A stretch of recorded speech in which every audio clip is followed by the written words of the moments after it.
আসসালামু আলাইকুম আরহামতুল্লাহি বারাকাতুহু। আজকের ইসলামিক কুইজ। প্রথম প্রশ্ন, হজরত আদম আলাহি ওয়াসালাম কে? উত্তর, পৃথিবীর প্রথম মানুষ ও নবী।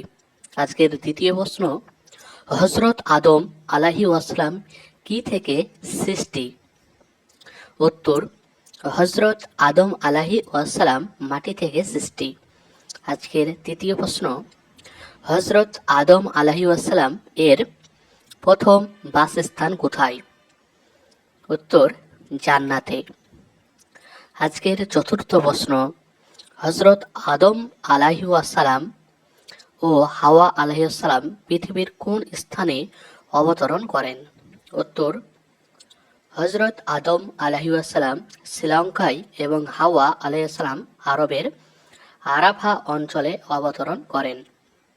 আজকের পঞ্চম প্রশ্ন, কতদিন পর আদম হাওয়ার মিল হয়েছিল? 350 বছর পর। প্রশ্ন, কোথায় আদম হাওয়ার সাক্ষাৎ হয়?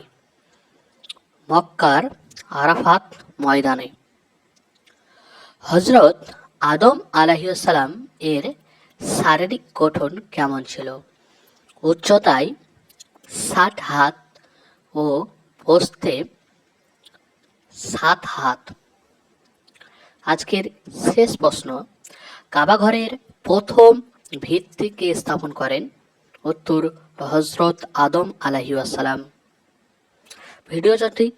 ভিডিওটা যদি ভালো লাগে তাহলে অবশ্যই চ্যানেলটিকে সাবস্ক্রাইব করবেন এবং পাশে থাকা বেল আইকনটি প্রেস করে সঙ্গে থাকবেন।